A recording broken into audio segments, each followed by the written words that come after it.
Good morning, ladies and gentlemen, and welcome to the Mail and Guardian webinar sponsored by Fluxmans. I'm Ira Epstein, the Chief Executive Officer and Managing Director of Fluxmans. For those of you who don't know us, Fluxmans is one of South Africa's leading law firms. We offer an extensive range of legal services to a diverse client base, including high net worth individuals and large corporate clients across all sectors. We are passionate about what we do, and we have the knowledge and understanding within our service offering, as well as the ability to simplify complex matters. I have with me today two of my co-directors. First, I'd like to introduce you to Darren Moore. Welcome, Darren. Thanks, Ira. Darren is one of my co-directors in the Labour and Human Resources Department. Darren has extensive experience in contentious and non-contentious employment law, with a wide array of corporate clients in all sectors. Darren has frequently appeared in the Labour Court and employment law tribunals in South Africa, and he's also admitted as a solicitor in the High Court of England and Wales. Then joining us today as well is Bronwyn Marks, also a director in the Labour and Human Resources Department. Welcome, Bronwyn. Thank you for joining us. Thanks, Ira. Bronwyn is also the chairperson of the firm's Employment Equity Committee. She's the Occupational Health and Safety Compliance Officer, and she facilitates and oversees our internal and external training. With over 17 years experience in employment law and labour disputes, she has extensive experience in high-profile commercial resolution, assisting clients with both contentious and non-contentious labour law advice. You as attendees are welcome to raise any questions or post whatever comments you may have, and depending on the time allowed to us, we will try and get to all your questions. I understand that you can submit a question by clicking on the Q&A box in the bottom right-hand corner of your screen and typing in your question. Today, we're going to cover topics such as what an employer can do to mitigate the adverse effects of COVID-19, what strategies can be implemented to reduce certain fixed costs, what is TERS and how does it work, what steps should one take to protect employees within the workplace. We're going to touch on some of the most recent developments and challenges that these issues pose to businesses, and then, most importantly, the consequences of failing to comply. So the COVID-19 directive, which we will refer to as the Directive on Health and Safety in the Workplace, has been issued by the Minister in terms of Regulation 10.8 of the National Disaster Regulations.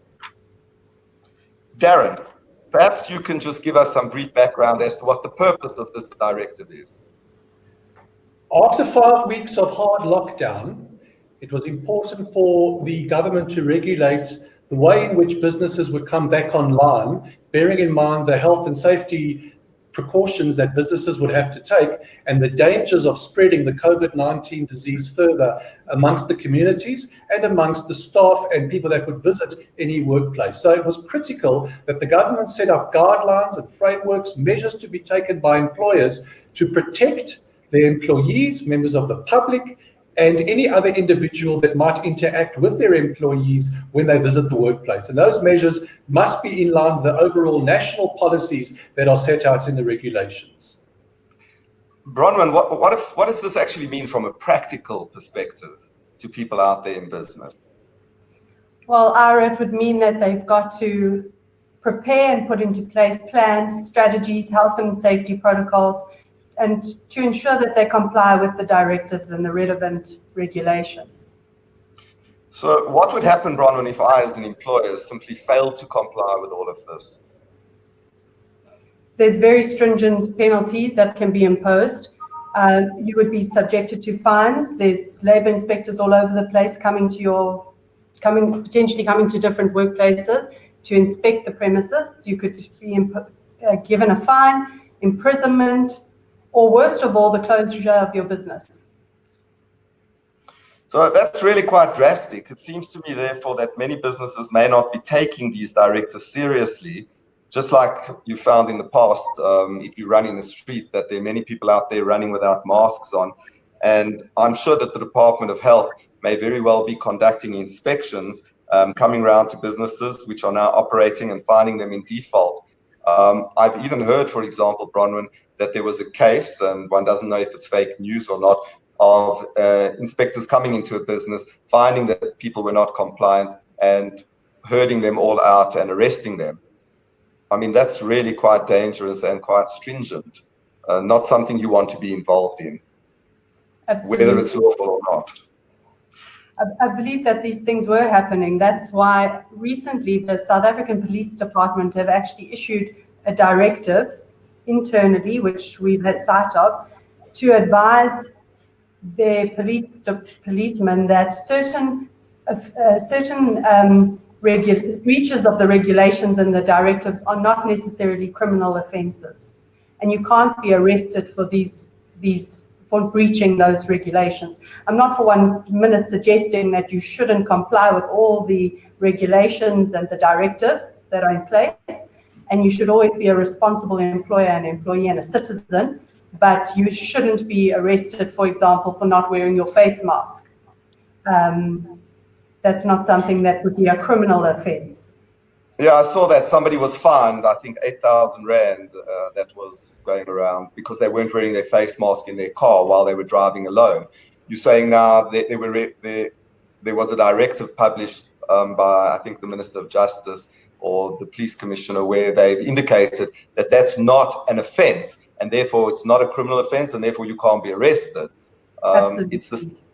It's the same with what we're going to discuss later on. There's a lot of this stuff where the regulations provide that there's stuff you have to do, but it's not necessarily a criminal offense. And if you don't do those things, then you can't be arrested. And the question is, and we'll touch on it, what can happen to you in those circumstances? So that's heartwarming to know. The difficulty is, though, that may not necessarily filter down to the police because they haven't necessarily received the training in those areas, and they may not be aware of all of this. So you would still be well advised to go and do whatever you need to do, and as much as possible, because what you don't want to do is be calling us to try and come and help you to do a bail application or get you out of court, if you can rather avoid that by just doing what you need to do to avoid getting into trouble. Okay, guys, now certain businesses are allowed to operate under level 4, and as we move into the other levels, more and more of the economy will open and we will be able to operate much easier. But therefore, it's quite important for CEOs and other people who are in charge of their business to understand what they have to do in order to be compliant with the requirements which have been set for the operation of businesses at this time. I have heard reference, Darren, to things such as permitted and essential services and businesses. Perhaps you can elaborate on this. What is an essential and a permitted service? So the essential service is in fact defined in the Labour Relations Act as a service which, if interrupted, could cause safety and health risks to the public at large. And these are, for instance, things like emergency services, banking services, health services, medical services. So most of those businesses were able to operate under the lockdown 5 level because without those, the country would have been exposed to huge risk and huge potential prejudice. So that's what's been determined to be essential during the initial 21 days, and then it was extended further by another 14 days. Those are the businesses which operated in that circumstance under level 5. Now under level 4, and we're going to be progressing further and advancing through the level hopefully as soon as possible. Level 4 opened up the premise for permitted services, and that's opened up parts of the economy, thankfully, and you're seeing certain agricultural businesses, certain manufacturing and construction, financial services, as well as the other services that were essential. Those are operating now under level 4, and that has brought some relief to consumers. It's brought relief to businesses as well, and it's got the economy going, and hopefully this is going to be the springboard for more opening up in the time ahead and hopefully in the immediate future. What is required, however, by an employer in this instance, and it's the head of an organization, it could be the CEO, it could be an accounting officer of the entity concerned, must issue a permit to the particular employees in a permitted service realm to permit them to carry out work, because if they are stopped by the police, they might be asked why they're on the street, what are they doing dressed up smart going to the office, and then they might be required to produce this. They would have to produce this permit together with their proof of identity so that it can be verified by the police. And the last thing that you would want to have when you're properly conducting your business and your employment is to be stopped by the police and told that you can't be doing that and perhaps face criminal sanction and or other consequences. Interestingly, we all know that there's a curfew between the hours of 8 o'clock and 5 o'clock. People that are in the permitted services realm and who are carrying out this particular work and have the appropriate permits are, as I understand it, entitled to be in their cars, be on the roads outside of those so-called curfew hours. So that gives a little bit of leeway to employees that are working in that particular, what's deemed now to be permitted services, which is an expansion of the essential service that operated in the first 35 days or 36 days of the lockdown. Darren, I understand also that, and it happened to us, in fact, the regulations seem to indicate that the current alert level 4 regulations repealed all the other regulations. And in studying those regulations, what I found is that in order to operate now, all you need is your permit, which can be given by the head of the organization, and your identity document if you're traveling. But it seems that the police are also of the view that what you need to be carrying with you is a certificate from SIP-C, indicating if you're a company or a closed corporation that issued that permit, that you indicate that you've got that. You can apply online for that particular certificate to show that you're an essential service and opening business. But there is no such requirement in the regulations. It seems that the police are just asking for this without there being a directive or requirement that I can see in any of those regulations. That's the difficulty, of course, Sarah, because you have these inconsistencies that throw the public off, because you have directives and you have what people think they can follow to conduct their lives properly and lawfully, and then you have other things that are confusing. And you're absolutely right. Us at Fluxmans, we've got our SIP-C documents, and I carry mine with me in my motor vehicle when I'm traveling to and from work, so that I'm covered for all eventualities in this particular level 4 lockdown process.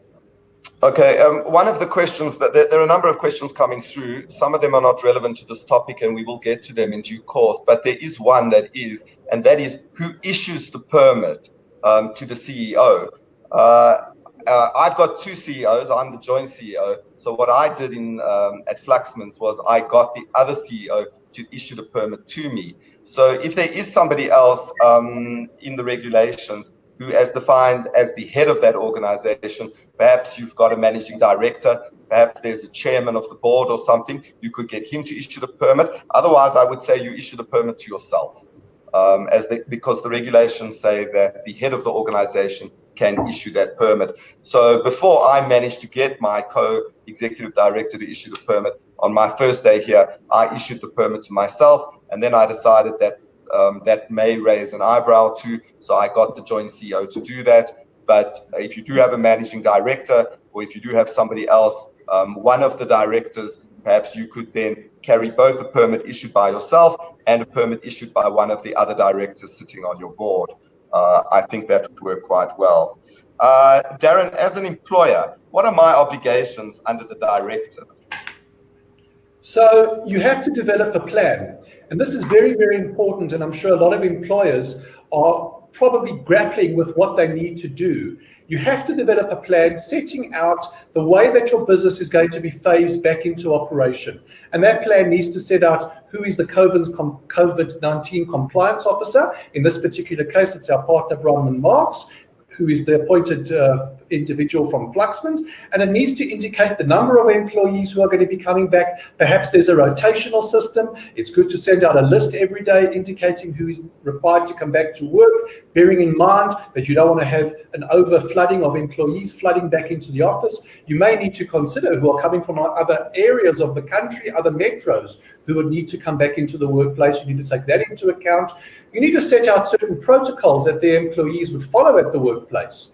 That plan will also need to set out the screening requirements of employees. You would obviously, and this is common sense, when employees would attend at the workplace and present themselves at the entrance, they'd have to be screened to see what their temperature is, if they are potentially a risk to the other employees. So there should be quite an effective screening process, and where required, PPE should also be on hand. Obviously, that then leads into the next point. Hand sanitizers must be readily available at all workstations, at the entrances. I know we have it even in the basement area where you enter Fluxmans premises. There's a hand sanitizer. So you've got to be totally cognizant at all times of the importance of absolute hygiene and protecting your staff and anyone that may visit your premises. So your plan must encompass and must think about and cover all those potential aspects that you're going to go through in the normal course of events during business. I see there's another question here which says that as an NPO, it's not possible to get a SIPC certificate. Would an affidavit be acceptable? I don't believe that SIPC certificate is actually required. I can't find anything in the regulations which says it is a requirement under the level 4. I did notice that in the regulations that were published yesterday for certain businesses to go back, it did indicate that you were required to get certain permits, and I haven't yet looked into what you would do if you are not able to get one from SIPC. But yes, I think an affidavit may well do the trick in those circumstances. So as much of the documentation as you can get would be preferable in the circumstances. Darren, as an employee, what are your duties and obligations if the workplace is open? As an employee, you have a reciprocal duty with your employer. So you can't leave it to your employer to ensure that health and safety at this particular point in time is being looked after. You must ensure that you yourself take it upon yourself, take it by the cudgels, and ensure that in you carrying out your work, you are very cognizant of other employees that may not be well, that may be showing symptoms of COVID. So it's not just the employer's duty. Employees need to ensure that health and safety measures are adhered to strictly in the workplace. And until you leave the workplace during the whole course of the day, you must make sure that you as the employee are aware of the employer's policies, that being the plan and any other rules of the organizations, that you don't commit misconduct in not complying with these rules, because I would imagine at this particular point in time, it could be viewed to be gross misconduct in the event that an employee flagrantly disregards any of the directives of the organization or the policies of the organization in ensuring health and safety at all times. Bronwyn, as the compliance officer, what is expected of someone in your position? What does the compliance officer have to actually do? Well, what I think is important to understand firstly is that the appointment of a COVID-19 compliance officer is across the board. It applies to all industries, businesses, entities, both in the public and private sectors. Once you've now appointed this COVID-19 compliance officer, you need to make your employees aware of who this person is, either in a note or visibly putting it up in the offices. The compliance officer's role is basically to ensure that the preventative measures that have been put in place, the health and safety protocols that have been put in place, and the workplace plan is complied with at all times. Okay, and Darren, how would you prepare your workplace for the return of your staff? Flowing again from what I've been indicating and what we've been discussing, health and safety, sanitization, cleanliness is the buzzword. We hear that all the time. All work surfaces, all machines, mechanical operations that you would come into contact with must be cleansed. Clean all surfaces regularly throughout the day, so as to ensure that all workplaces are as effective as possible in battling against and ensuring protection against any disease that might occur, any infection. So you're limiting the scope for a potential infection to occur from your staff, from anyone that visits the office. So the real idea is to ensure cleanliness, sanitization, and also we use a lot of biometric mechanical ways to enter and exit premises these days. Those things must be disabled because you don't want hundreds and hundreds of workers, if you have a big organization, touching the same button. Just imagine the type of infection spread that could potentially bring where that is in place. So you need to think of novel ways to get around that, to make sure that touching surfaces, touching equipment is kept at an absolute minimum. So there's a question here about whether there is a checklist or a sample of how a workplace plan should look like. My understanding is that there isn't. We had to write ours from scratch. But what is a good base for the start of that plan is to actually look at the regulations, because Bronwyn, if I'm correct, the regulations actually set out what you have to have in your plan, what you have to cover. The plan has to comply with Annexure E to the regulations. Everything else does give you guidance. Particular to your particular business, obviously. Correct. So you would have to assess your business and decide what is relevant to your particular business. But as a minimum, you've got to comply with Annexure E to the regulations. And we too could help anybody that needed their plan drawn, but whoever draws your plan would need to understand your business so you could apply the regulations to that particular business. Okay, Bronwyn, what do employers need to do in regard to employees who are vulnerable because of their age or by virtue of them having a pre-existing medical condition? So these employees have been classified as vulnerable employees. And what's required of an employer is that they're required to take special measures in respect of these vulnerable employees. I looked in the regulations and I couldn't find a definition for special measures, but I would assume that you would ask them to disclose the fact that they've got a pre-existing medical condition. It's obviously not compulsory, you can't force them to do that. And if they do, perhaps they could you could arrange a work from home scenario if that's possible. Otherwise, they would have to be treated carefully and maybe isolated from other employees because they would be more vulnerable to transmission of or catching the virus. So there is a question here which says, what is the requirement for employees over 60 years of age and for employees that have got these medical conditions? Is the employer allowed to permit them to work?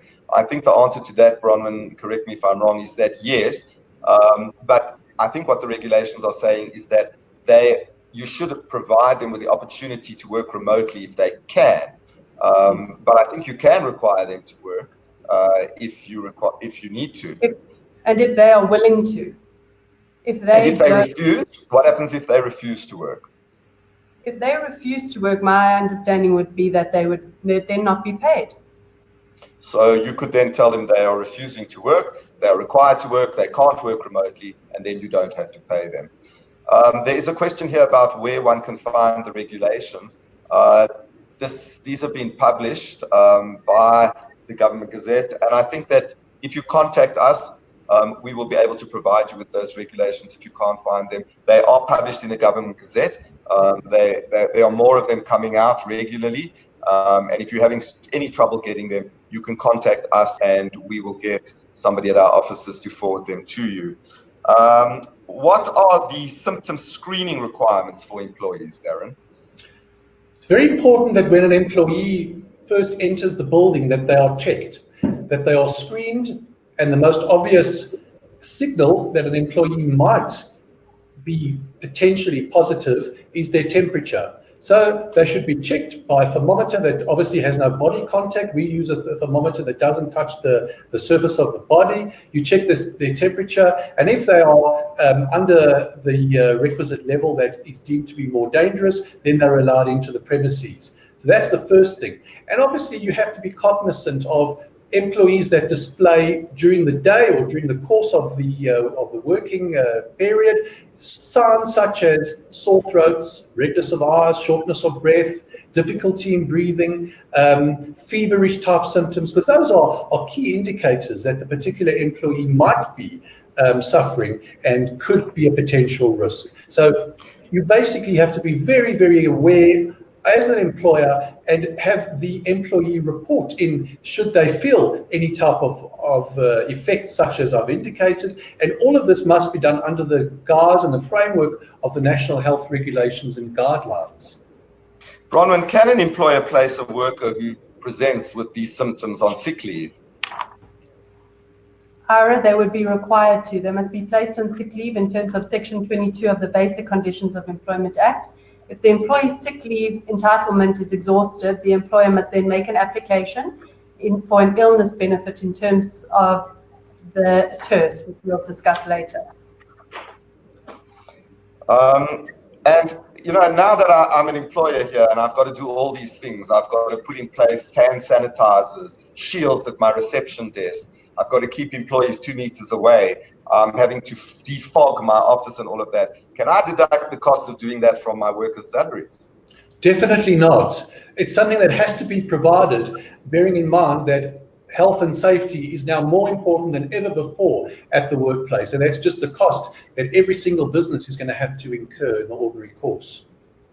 Bronwyn, is there an obligation on employers to provide employees with face masks? Yes, in terms of the directive, an employer must provide each employee with at least 2 cloth face masks. These are obviously to be worn in the office at all times and when commuting to and from their homes. What do I do Bronwyn, if one of my employees tests positive for COVID-19? Well, if they're not at the office, you wouldn't allow them in the office. If they are, however, already at the office, you have to isolate them. You would have to provide them with a specific mask that is referred to in the directive. You would have to transport them to be isolated or for testing. And obviously the way you transport them would have to not endanger anybody else. You would then also have to disinfect the whole workstation where the employee was, disinfect the area, ensure that anybody who came into contact with this employee was screened and potentially put into self-isolation. You'd also have to assess any other risks that may have arisen as a result of this. And if in fact they were in the workplace, I might have to report that to the Department of Health, and that could result in the whole workforce being tested and potentially closing down that portion of my premises as well. It's a requirement in terms of the directive that if somebody tests positive for COVID-19 at the workplace, you have to report it to the Department of Health and the Department of Labour.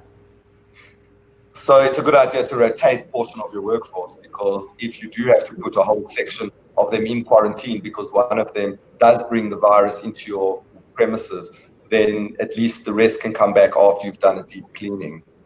On what basis do they get allowed back into the workplace once they've been tested and they've done their quarantine section?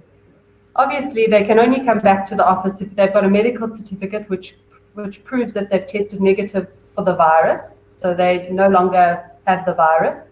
When they come back, they have to follow all the health and hygiene protocols that are in place in the office, and also they would have to be closely monitored to see if they have any of these symptoms going forward.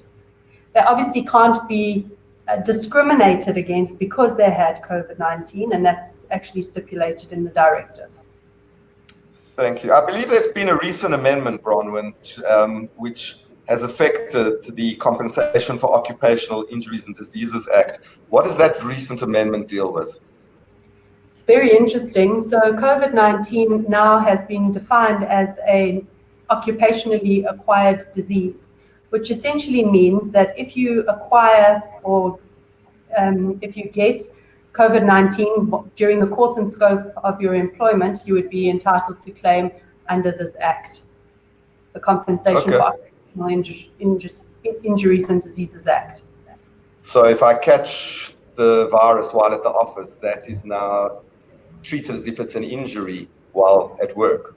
Yes, it's quite a complicated claim, but you are entitled to that, and they would pay you out for 30 days, not a period not exceeding 30 days. And they would also pay out medical aid for a period not exceeding 30 days. And unfortunately, if somebody dies as a result of the coronavirus, they will pay out the reasonable burial expenses and any widow or dependents pension if applicable. Okay, I want to talk to alternatives to retrenchment, talk about some of the things that people are doing. And most businesses have been affected negatively now due to COVID-19. Businesses, therefore, are under stress to reduce their fixed costs, which include employment costs. Darren, how would one go about doing this? And for example, I've heard things such as short-term layoff. What do these things mean? What can an employer do vis-a-vis his workforce to reduce those costs? So we start off with the most obvious one, Ira, which would be a reduction in salary. Other options would be short-term. Short-term is the employee works less hours per week than they ordinarily would, and you would expect that there would be a proportion reduction pro rata for the amount of time that they work. Layoffs is when they aren't actually expected to attend at the workplace. Now, these are the alternatives to particularly going through a retrenchment scenario. There's an interesting question that's come through here, one which says, can you ask your employee to sign an indemnity against any harm that he may cause to you if, for example, he were to bring COVID-19 into the workplace? Would it be legal to actually ask your employees to sign an indemnity in your favor? I don't know what you think about that, Darren. That's a very interesting question, Ara. We've had inquiries, and certainly we've done this for clients where employers indemnify themselves against an employee who might be positive or might be in the age gap or in the area where people are susceptible to getting the disease. They would sign an indemnity often to indemnify the organization in the event that those individuals worked. I don't know if an organization can indemnify an individual. I'd be very cautious about that. No, I think the question is different. I think it's exactly what you're saying. I think the question is one where, can you ask your workers when they come back to work to sign an indemnity saying, look, I'm COVID-free. I haven't been with anybody who has been in any way overseas. I haven't been exposed to anyone in the last 14 days. I indemnify you, my employer, that if I bring COVID into the workplace and anybody else has a claim against you or anything like that, or you suffer any costs, I will make good the loss that you suffer. Is that something I could get my employees to do? Yes, I would certainly recommend it. Yeah, I think that could be quite a good idea. And Darren, I think I've done, I think, one or two like that already in the last couple of weeks, where I've been instructed by employers to think about indemnifying them against any potential claims that might arise in the future from an individual who they don't even know might be potentially positive. What alternatives are there, Darren, for an employer prior to implementing a retrenchment process? So as we know, and this has been made public, I know there was even an interview on TV, the CCMA is inundated with retrenchment facilitation processes. So every employer should try and minimize retrenchments as best as they can. And those are the indicators that I've referred to before, such as reductions in salary, short-term, layoffs, anything short of dismissal. Okay, and how does an employer go about reducing an employee's salary? Can I just go out there and say, look, I'm having a tough time now, COVID has affected my business, I am reducing your salaries? No. So if the employee can tender their services to you, which they can now, you're not under a lockdown scenario, you should consult to reach agreement with that employee. If you don't, it's seen as a unilateral change to terms and conditions of employment. And that brings with it a whole plethora of potential legal challenges, such as potentially constructive dismissals, referrals to the CCMA for the restoration of the status quo. So I wouldn't advise any employer just unilaterally implementing. You've got to engage, and hopefully with a view to reaching consensus with the employee or the group of employees or a trade union in that instance if they are unionized. And what if I don't? Do I need to get 100% of my employees to agree to do this? Or do I need 51%? What percentage of employees have to agree? Well, you'd have to agree with each and every employee. So any employee that might be potentially affected, you'd have to reach agreement with that particular individual. I would suppose you could reach an agreement with a trade union and sign a collective agreement with a trade union, which would regulate the employment of those members of the particular trade union. But that's getting a little bit more technical. But the short and simple answer is there should be consensus. I suppose it's also interesting. Darren, Sorry, I was just going to add in there that it's interesting that because of the dire straits that employers are finding themselves in, they get a situation where they've consulted and say 70% of the workforce has agreed. They then may take the risk and implement it unilaterally and then just deal with the fallout. And Bronwyn, is that as a result of the fact that if I'm struggling in my business and I'm now faced with a situation that I simply cannot afford to pay everybody their salary, so I put to my employees the fact that I need to reduce salaries across the board, and if they say no, the alternative is I'm going to be forced to do a retrenchment or to liquidate potentially my business. And that usually has the effect, if explained to employees properly, that they understand that the business is faced with very little alternative. You either take this reduction in salary, alternatively, I'm going to have to look for another solution. And that other solution might be a retrenchment, which means you and or your co-workers may have to lose their jobs, and or I may face a liquidation. And in those circumstances, you find invariably that if it's properly dealt with, properly explained, you will find that employees will generally choose to go with you and go with that reduction in salary rather than face the retrenchment or the liquidation, because they understand the situation. Just as an aside, can I choose which of my employees that I want to give a salary reduction? Let's say, for example, I come to my employees and I want to do a layoff for some short time with certain employees, and I'm trying to get consensus from them, and there are certain employees who say, no, we're not interested. Can I then do a retrenchment and pick on those employees, try and retrench those employees who wouldn't agree? No, Ira, that would be automatically unfair, and that would be as a result, a dismissal as a result of a failure to agree to a demand. So that would be absolutely not acceptable. So you could indicate that the retrenchment would potentially apply to the workforce at large, but you couldn't pinpoint it and punish, so to speak, to use that terminology, employees that didn't agree. So it would be a company-wide scenario that would be faced. And you would have to implement the criteria.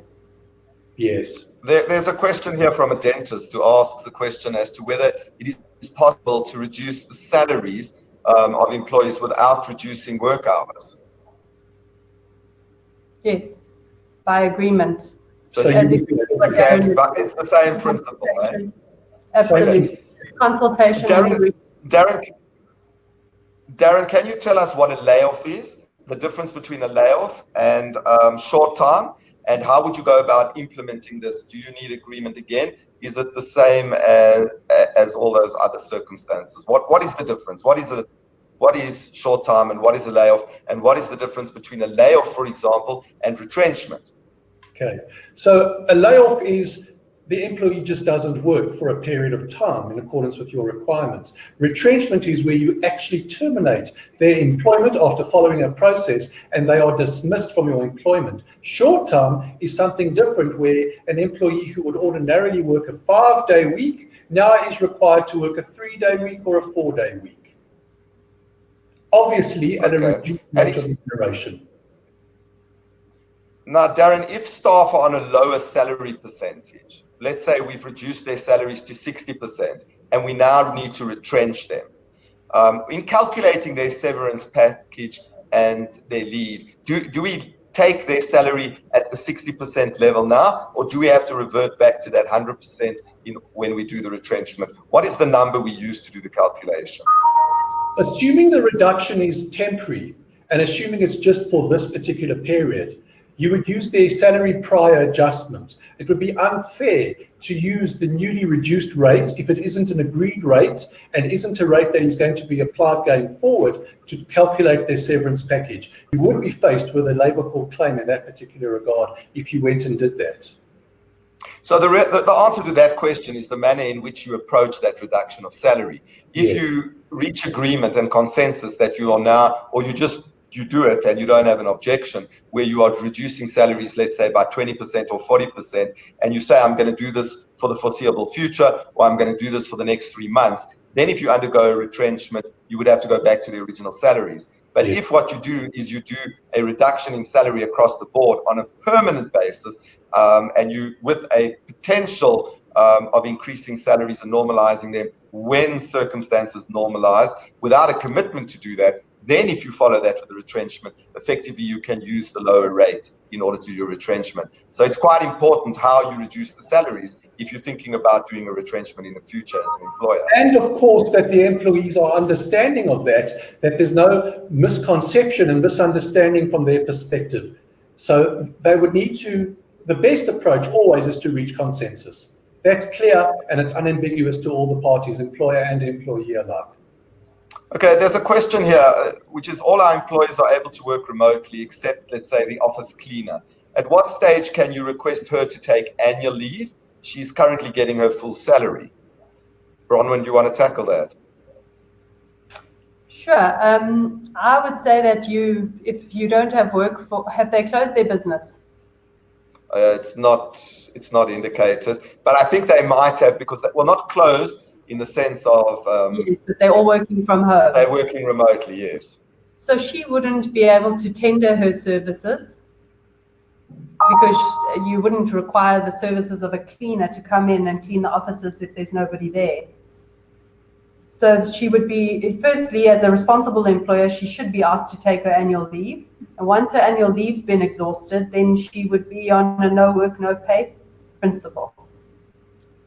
Okay. Darren, what are the legislative requirements when an employer is compelled to embark on a retrenchment process? So this is quite a complex and draconian system that we have in our law. So the simple answer is you have to comply with Section 189 of the Labour Relations Act. And there are a number of areas that you need to comply with fully from both the substantive approach, i.e. the reason for the retrenchment, and the process that is followed. So that is not something that I would recommend any company do without taking advice on. Who do you have to consult with if you do embark on a retrenchment process? So the legislation makes provision for that.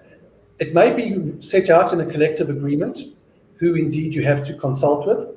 Most often it's a trade union if there's a representative trade union or trade unions, a workplace forum, and if there isn't a workplace forum, the individuals themselves, or, and the legislation makes provision for this, any other person nominated for that purpose. Darren, there's a question here. For how long can an employer place employees on a temporary layoff before they are deemed to be redundant and need to be retrenched? It's a very interesting question, and I believe that this is going to be something that a number of organizations are going to face. The minute that you contemplate, and that's the buzzword, contemplate a necessity to reduce staff complement or a restructure of your organization, you would then need to start the process. So if the person is on a layoff, if you then over a period of time, and it depends how long that time might be, believe that that person might be redundant, that, in other words, their role, or that you need a reduction of numbers in the category of work that that person performs, then you would start your restructuring or retrenchment process. And does the size of the organization and the number of employees make a difference in the process that you follow? It unfortunately does. And an organization of greater than 50 employees, there's a tabulation at the beginning of Section 189, capital A, that sets out if that organization were to retrench a certain number of employees, assuming they have greater than 50 in their employ, whether they would be required and compelled to comply with that provision. And that is a 60-day consultative process. So for clients, we always advise, don't think this is a quick fix. You're in for a 60-day para-entry consultation period, followed by another period of notice at the end of that process. And that would be contractual notice, as contained in the particular employee's contract of employment. And are there any dangers or consequences of not properly complying with the legislation around this retrenchment process? What if I don't follow the correct process and procedure?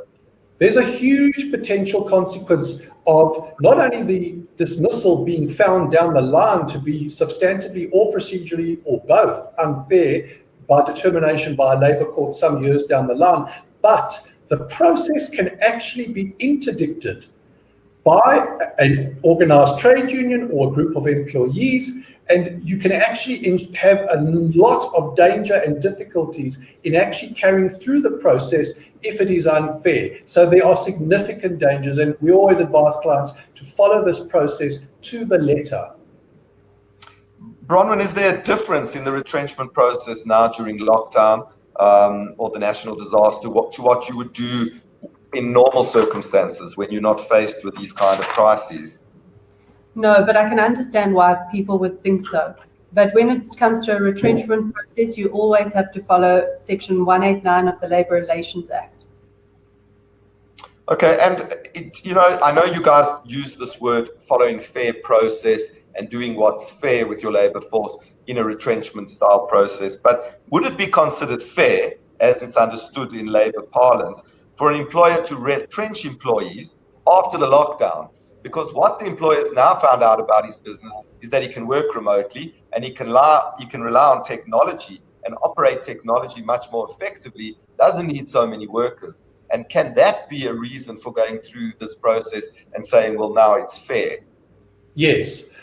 And I think a number of businesses are going to find this when they come back to normal work. They've been working remotely for quite a while. They've seen that they can mechanize, and mechanization has been considered as one of the substantive rationales in actually commencing a restructuring or retrenchment process. So the short answer to that is yes, and it flows from the compelling nature of the lockdown, that it's taught and compelled employers to work differently and perhaps more smartly than before.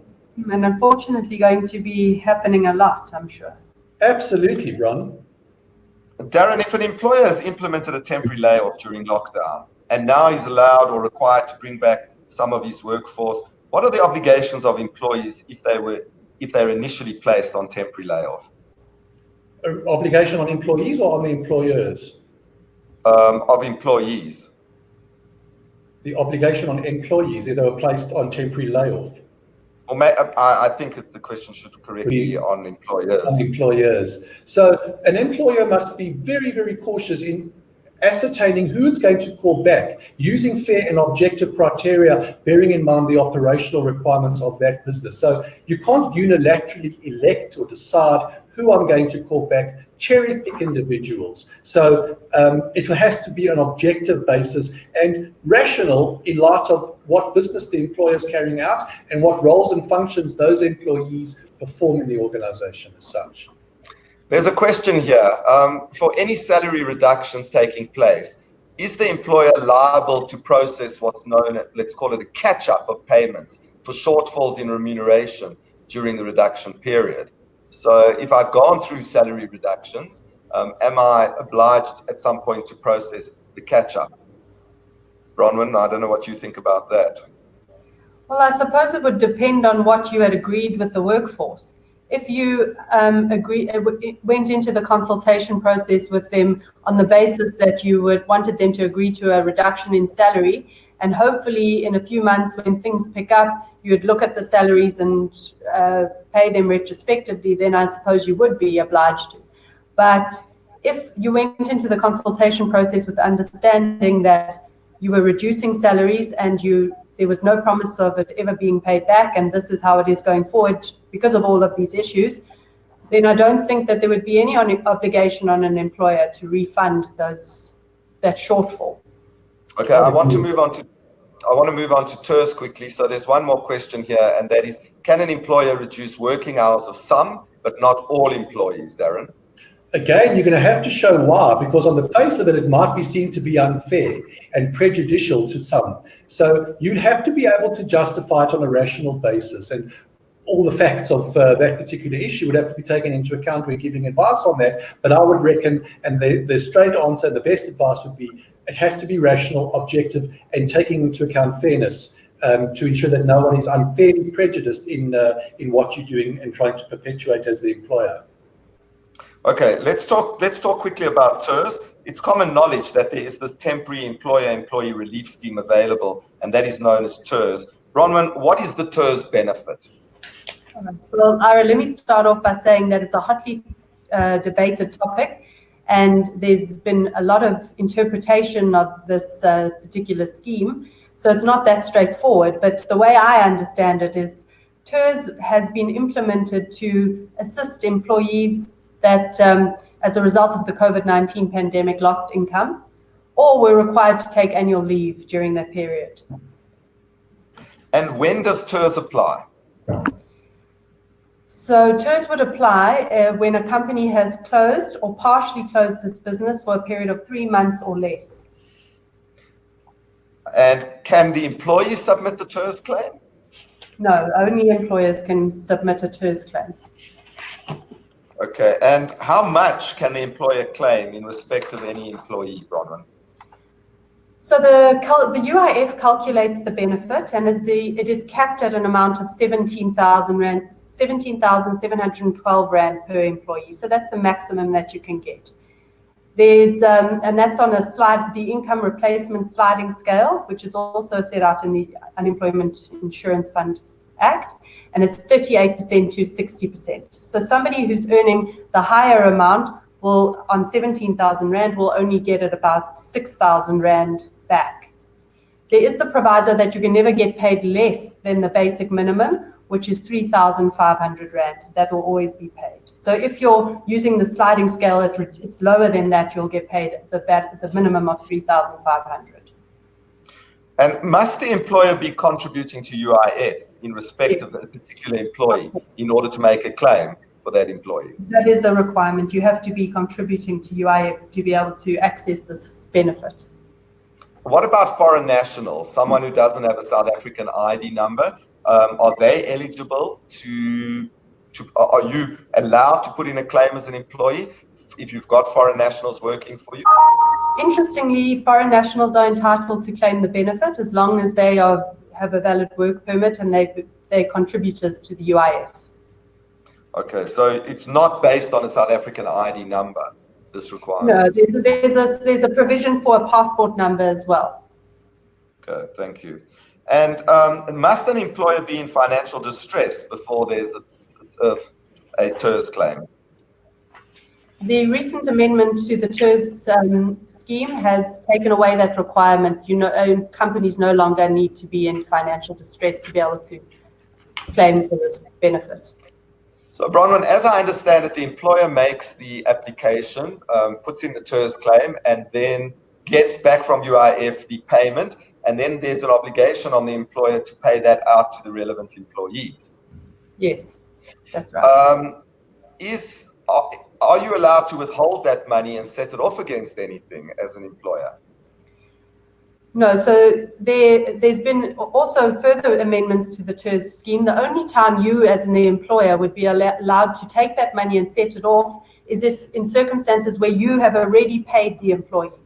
So you would find that you've paid the employee and you've then submitted the TERS claim. You would then, when you get the money in from this benefit, you would be able to then set it off against the money that you've paid to the employee.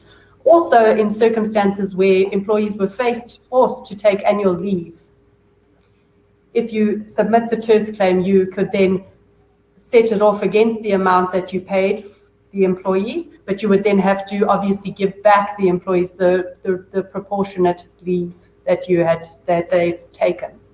So the one thing you're not allowed to do is keep the money and use it for your operational expenses.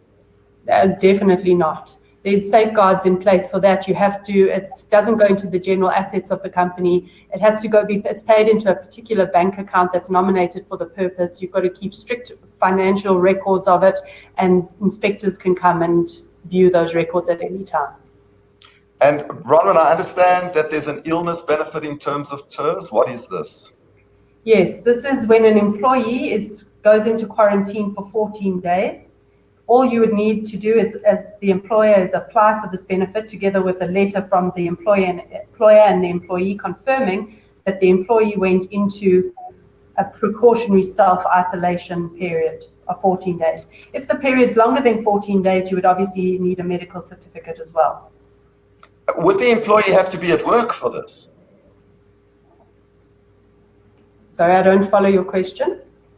You don't have to actually contract the virus at work for this? No, you wouldn't have. This isn't you don't have to contract the virus at work in order for this benefit to be applicable.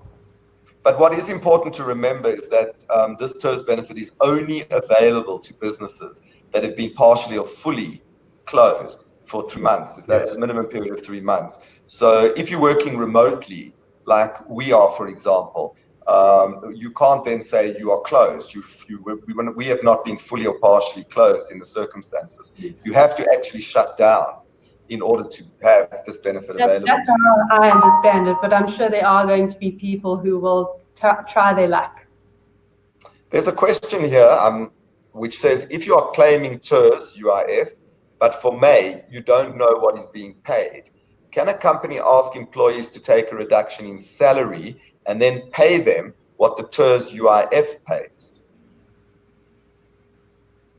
So I think that those are different processes. I think that, and Darren, correct me if you think I'm going down the wrong path here, Sure. but to reduce salaries, you would have to consult with your employees and get consensus. If you don't get consensus, like Darren's mentioned, you would then implement it unilaterally. TERS benefit you would apply for to try and potentially claim the shortfall that employees haven't received. So you would make the application. If you get the money, you would then pay them the difference between the reduction and the amount that you've received in order to assist them with that income gap that they've now got. Yes, I would agree with that approach. I also understand that that you are able to advance a loan to the employee in lieu of paying him salary and then potentially put in a TERS claim. When I heard of this, I thought this was some kind of a scheme to defraud the UIF. But I understand that that is available. Instead of paying salary, you can advance a loan to the employee. The employee then owes you money. You have now not paid the salary. You can put in the TERS claim. And then when the TERS claim is repaid to you, you distribute the TERS claim to the employee, and the employee then can pay you back partial or all of the loan out of the funds that they received from TERS. And potentially, if you have an agreement in place to set off, you would be able to set off that payment against that loan that you've given them. Is that correct, Bronwyn? As I understand it, yes, because a loan is not the same as remuneration, so you would still be entitled to claim a TERS benefit. And Bronwyn, how about commission earners, people who work on commission, not on salary, that are affected by this lockdown? Are they eligible for this TERS benefit? Can you claim for them?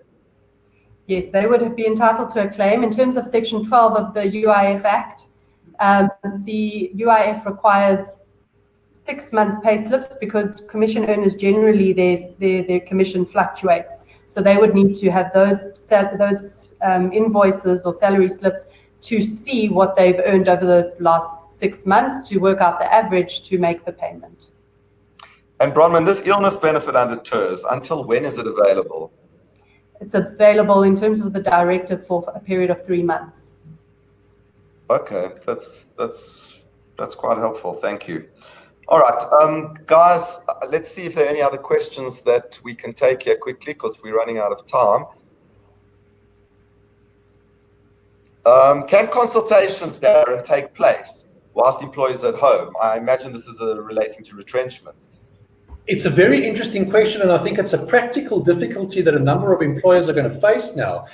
The legislation doesn't prescribe the way in which you do, in fact, consult with employees as long as you engage. So you can engage by Zoom. If they don't have a Zoom process available, you can engage by way of correspondence, email. Most people have access to email. So as long as you can engage with individuals, and bearing in mind, most individuals today have access to Zoom sessions, Microsoft Teams sessions, or any other systems that are available in the modern age, there's no prescriptive process. So I would encourage all employers not to be frightened by this period where it's difficult to engage. They should make every effort to use the mechanics available to them to get in touch with their employees if they need to. Okay, cool. Thank you. I'm afraid, guys, we are out of time. The webinar has been recorded, and as I understand it, a copy will be sent to everyone who registered in due course. In this time, we face many challenges. As daunting as things may seem, there are usually solutions which can be found for every problem. One just has to look for them in the right place. Please feel free to contact us at Fluxmans if you require any assistance or any help, and we'll endeavor to assist you or to find the right solution for your business and for your problem. We are available, you've got our details, and we would really enjoy hearing from you and getting to know you, and hopefully we will be able to help you. Thank you for your attendance. Thank you. Thanks, Bronwyn. Thank you, Darren. Thank you, Ara. Thank you.